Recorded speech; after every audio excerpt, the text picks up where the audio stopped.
Bom dia, graça e paz, amigos e amigas.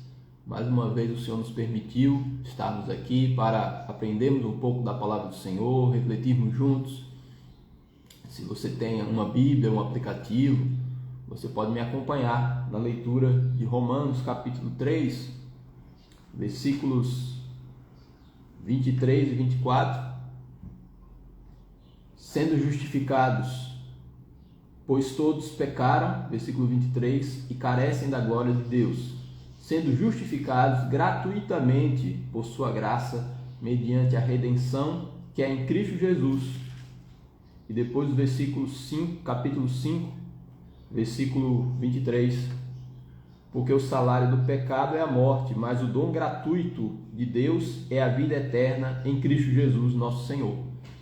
Queria falar um pouco com você sobre gratuidade. Nós somos chamados para um reino de gratuidade. E isso acontece porque a própria palavra graça, não é? Ela já envolve a ideia de sem que haja da nossa parte, não é, uma contrapartida ou um mérito prévio para receber aquilo. Então nós sabemos que é assim a sua história, a minha história. O Senhor nos interpelou na nossa vida, não é? Ele nos catou do império das trevas e nos chamou à comunhão com o seu Filho Jesus Cristo. Então, nesses versículos aqui que nós lemos, nós aprendemos sobre uma justiça que é gratuita e um dom e um presente que também é gratuito. Então, nós recebemos a justiça de Deus gratuitamente. O que significa? Significa que eu e você, nós recebemos, não é, um revestimento de justiça sem que os nossos atos, sem que as nossas atitudes, não é, provocassem essa justiça. Então eu e você não somos geradores da justiça que temos. Nós não somos autores, não é, desse alinhamento com a palavra de Deus por nós mesmos. Isso acontece quando nós cremos em Jesus Cristo e Ele nos transmite a sua justiça. Né? É uma das verdades básicas, a chamada justificação pela fé. Pela graça nós somos salvos. Não é? Nós somos justificados pela fé em Jesus Cristo e por isso temos paz com Deus. Né? Então Jesus, Ele nos justifica, nos dá essa justiça e nos dá também a justificativa no reino espiritual, né? Você imagine, existem situações que é difícil você se explicar, né? E a tentativa de oferecer justificativa, ela já é em si um pouco ridícula, não vale a pena nem o esforço. Você pensa, por exemplo, aquele caso clássico, né, do marido que chega em casa mais tarde com um perfume feminino, né, impregnado na sua roupa, um perfume estranho que não é da sua esposa, e uma marca de batom ali no colarinho, e ele vai ter que se explicar, ele vai ter que se justificar, né? O que dizer num momento como esse? A gente até pode pensar, né, algum tipo de justificativa. Encontrou uma tia que não via há muito tempo, né, e ela abraçou e ficaram conversando, enfim, mas depois a esposa vai ter que confirmar essa história, né? O funcionário que tem um feriado na quinta-feira, na sexta-feira ele não vai trabalhar, né? Só que na sexta, no sábado e no domingo ele começa a postar várias fotos, né? Nas rodas de samba, na praia, ladeado ali pela sua cervejinha, na boemia. E aí na segunda-feira, e o patrão já viu, né? Acessou as redes sociais, ele vai ter que oferecer uma boa justificativa, né, para aquilo. E é mais ou menos o que acontece com você, né, e comigo. Porque nós estávamos numa situação em que não havia argumentos e justificativa diante de Deus no reino espiritual, né? Mas justificados gratuitamente mediante a redenção que é em Cristo Jesus, agora nós podemos nos apresentar diante de Deus. O nosso argumento é Jesus Cristo. A nossa justificativa é Jesus Cristo. É o sangue de Cristo que consegue, não é, nos remir de toda iniquidade. Então, quando nós somos, eu e você fomos reatados, né, nesse relacionamento com Deus, O que Deus passou a ver foi a obra maravilhosa e perfeita de Jesus Cristo, né? Então ele fez isso por mim e por você, então nós podemos ter uma justiça gratuita. E aí entramos no reino de gratuidade. Porque, como nós lemos aqui, o salário do pecado é a morte. Mas o dom gratuito de Deus em Cristo Jesus é a vida eterna. Então o que nós conseguimos em Jesus Cristo é um presente chamado vida eterna. Isso é um dom gratuito. Então entramos no reino de gratuidade. O que é gratuito em geral, você deve ter percebido isso, tem um certo estigma, porque não parece oferecer qualidade. O que acontece, né, no nosso cotidiano, né? Tudo que você recebe gratuitamente, ou em geral não tem muita importância, tem um caráter secundário, né? Ou aquilo ali é escasso, porque é gratuito, né? Ou é incompleto, né? Tem vários exemplos que nós poderíamos citar aqui, né? Você vai compra um veículo 0 km, e isso em um veículo 0 km são dezenas de milhares de reais que você vai gastar, e aí você recebe gratuitamente o quê? O tanque cheio, ou o emplacamento. Só que na proporção geral do valor, isso não é nada, né? Sabemos muito bem. Então a gratuidade é gratuito, mas é algo secundário, né? E assim nós aprendemos. Quando você recebe a amostra grátis, né, de um perfume, né, de um alimento, geralmente é uma amostra, né, pouca coisa, né, é escasso, tanto é que está sendo dado, né? Então, e assim os softwares, por exemplo, quando você baixa algum, né, pela internet, as melhores funcionalidades são aquelas que você precisa pagar para ter, né? Você tem uma amostra, né, do básico, mas para você obter a parte mais importante, né, com mais funções para o seu objetivo ali naquele software, você precisa pagar para ter o restante, né? Jogos da mesma forma, você tem apenas um demo que é gratuito, e aí para jogar as outras fases você precisa, né, comprar, porque o que é gratuito geralmente não tem valor, é incompleto, na verdade é escasso, né, é secundário. Só que em Jesus Cristo está escrito, né, nos Evangelhos, nós obtivemos uma plena e poderosa salvação. Então a graça, apesar de ser oferecido esse bem chamado vida eterna e justificação gratuitamente, na realidade nós obtivemos algo perfeito, completo, acabado e consumado, porque Jesus Cristo disse, está consumado. Então nós cremos na perfeição da justiça que recebemos da parte de Deus, né? Claro que quando nós aderimos à fé em Jesus Cristo, recebemos essa justificação, não é? O melhor argumento que podemos ter no reino espiritual é Jesus Cristo, não é? Ele é o meu advogado, ele me transferiu a sua justiça e, portanto, eu não devo nada, nem a Satanás, nem ao reino espiritual e nem mais a ninguém, porque se Deus está comigo, não é? Se ele está conosco, se ele decidiu, não é, se envolver com a causa humana, quem será contra nós, né? Porque aquele que não poupou o seu único filho, antes o entregou gratuitamente para mim e para você, ele nos dará juntamente com Jesus Cristo todas as coisas. Então temos essa certeza de que a gratuidade não é uma queda de qualidade, né? A gratuidade em Deus, né, em Jesus Cristo, é aquilo que há de melhor, não é? Ele nos deu a própria vida. Então, é algo que a gente não faz o cálculo correto, né? E talvez eu e você possamos ter um louvor e um agradecimento muito aquém, né, da magnitude, né, desse amor de Deus. Porque, veja, o envolvimento de Jesus Cristo com a história humana, com a humanidade, não é um envolvimento do lado de fora, né, do drama humano. Ele mesmo se colocou na história, colocou o seu corpo, a sua vida, né? Então ele mesmo sofreu todo tipo de violência moral, né, e física para que eu e você pudéssemos ter vida, para que a lei fosse cumprida, né? Ele cumpre a lei nele mesmo, no seu próprio corpo. Então ele não é aquele que diz, olha, cumpram a lei. Ele diz, eu cumpri no lugar de vocês, né?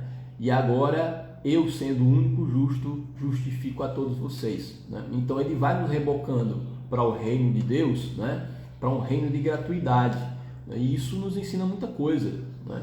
Se nós não pudermos identificar essa gratuidade, né?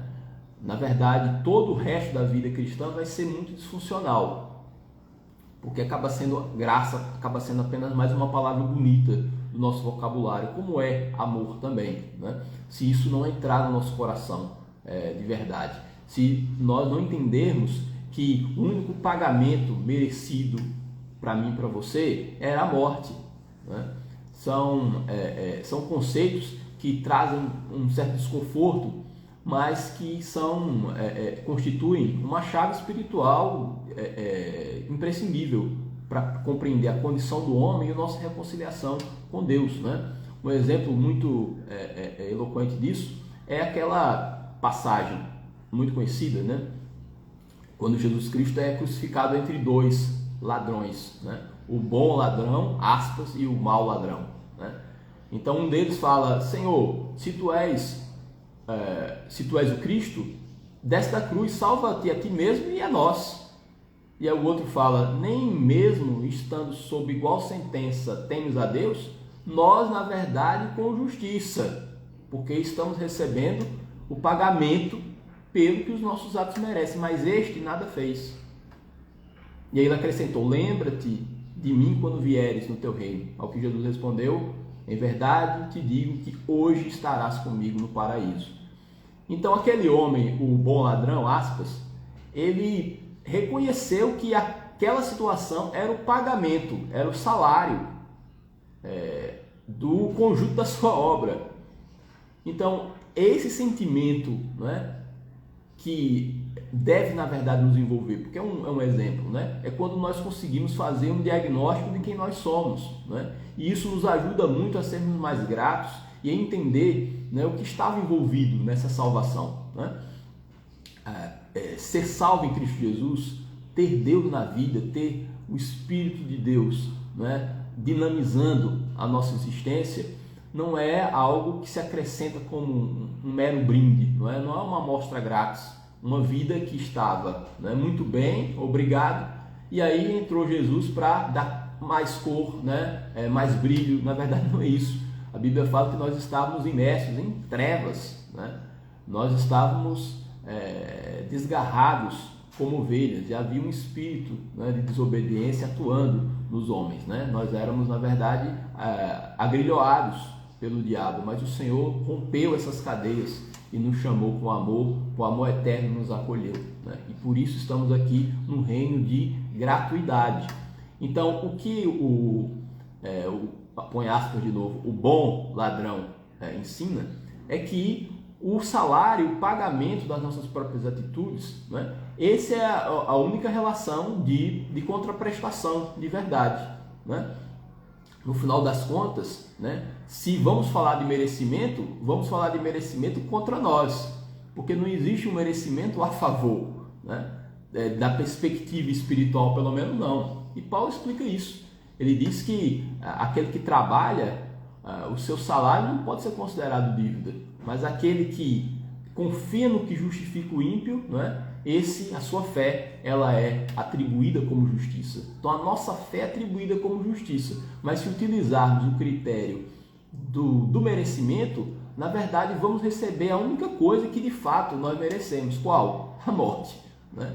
Então quando estabelecemos, né, uma espiritualidade com base no mérito, na verdade nós estamos atraindo para nós a própria maldição e a consequência da lei. Qual é? Que é a morte. É o único pagamento que nós merecíamos, né?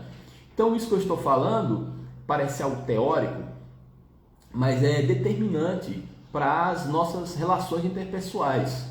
Porque no final das contas, o que vale mesmo é o que o Evangelho significa na prática. Essa ideia de gratuidade, né, no Evangelho, porque nós recebemos uma justiça gratuita. Jesus é o nosso argumento porque nós não tínhamos, né? A evidência estava lá, né? O batom estava na gola da camisa, né? O nosso patrão viu as nossas fotos nas redes sociais, então não dá para dizer que estávamos doentes, ou seja, essa era a nossa situação, né? Exemplificando aqui. Essa é a nossa situação dentro de Deus, não havia argumentos, mas o nosso argumento passou a ser Jesus Cristo. Então, se algum de nós, se estamos numa situação que já conseguimos reconhecer, né, de pecado, né, de afastamento de Deus, existe um argumento definitivo para nos tirar disso, que é Jesus Cristo, né? Ele não veio para os sãos, né? Ele veio para os doentes. Os médicos, os doentes não precisam, os sãos não precisam de médico, foi o que Jesus Cristo falou. Quando se escandalizavam, né, da sua receptividade aos pecadores, essa foi a resposta de Jesus. Eu não procuro os justos, né? Eu procuro os pecadores, eu procuro aqueles que se reconhecem como necessitados da graça de Deus. E mesmo os que já, né, se sentem do lado de dentro do reino de Deus, justificados e perdoados, isso é uma constante na nossa vida. A constatação de que sem Ele, e agora, inclusive, nós não somos nada. Quando Paulo fala, né, na carta, se não me engano, de 1 Timóteo, 2 Timóteo, 1 Timóteo, que ele se sente dos pecadores o principal, primeiro, não é falsa humildade, porque se fosse falsa humildade, né, cremos que Deus não permitiria que ficasse registrado, né, um texto canônico com um conteúdo falso para enganar as pessoas. Então não foi, né? Ele até pode ter uma vez ou outra na vida, ou ele como homem, ter cometido erros, mas esse erro não ficaria registrado para efeitos doutrinários, para mim e para você. Então não é o caso. Não é dizer também que, mesmo regenerado, nós vivemos como um pêndulo, né? Ora no pecado, né? Ora em santidade, né? Estou em comunhão com Deus, agora estou afastado, né? Então não vivemos nesse ciclo aí bipolar, não é assim, porque está escrito que quem está em Cristo é nova criatura, as coisas velhas já passaram, tudo se fez novo, e se o Filho nos libertar, verdadeiramente sereis livres, não temporariamente sereis livres, né? E nem parcialmente sereis livres, mas verdadeiramente. Então cremos realmente que essa é uma poderosa salvação. Mas o que ele quis dizer? Então, olha, dos pecadores eu sou o principal. Ele está considerando como experimento mental. Olha, sem a graça de Deus, né, o que me resta é isso. Não há mérito em mim.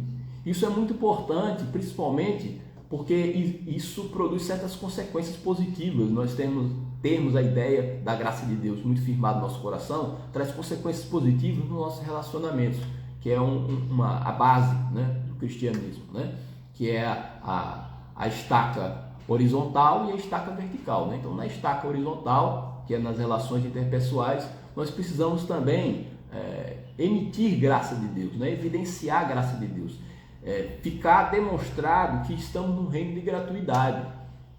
A ideia, por exemplo, do perdão, né, envolve também uma ideia de gratuidade. É a parábola lá do credor incompassivo. Na parábola do credor incompassivo, muito conhecida, talvez alguns aqui conheçam, mas vamos só trazer um resumo. Fala de um homem que era um rei, né, e por isso possuidor de riquezas, que empresta uma alta quantia para um homem, que aí por não pagar, ele é preso, e aí ele começa a chorar, e depois de toda a choradeira, aí o rei tem compaixão e fala, não, você está perdoado, vai embora, né, não precisa me pagar não. E aí esse mesmo homem que é perdoado pelo rei encontra um outro que deve uma quantia mínima, né? Aqui pega pela beca o outro e fala, você vai me pagar o que deve. E o outro fala, não, mas tenha paciência, eu vou pagar depois, não me prenda não, tenho uma família aqui para criar, não faça isso contra mim. Ele falou, não, você vai preso então, você vai preso até pagar o último centavo. E aí o rei toma conhecimento daquela situação e chama o servo mau. Eu perdoei aquela dívida toda e você não é capaz de perdoar nessa mixaria que esse homem está devendo. E aí ele vai para as trevas exteriores. Então, o que o Senhor nos ensina é que se nós recebemos gratuitamente, de graça dai, de graça recebeste. Isso envolve perdão, mas envolve o dar em geral. Porque um dos grandes problemas da religião é, na verdade, uma espécie de recompensa secundária, né, que as pessoas procuram, né, por meio de algum tipo de reconhecimento, né, de uma de um enriquecimento do seu prontuário, por ser uma pessoa certinha, porque está na igreja, porque faz isso ou aquilo, né?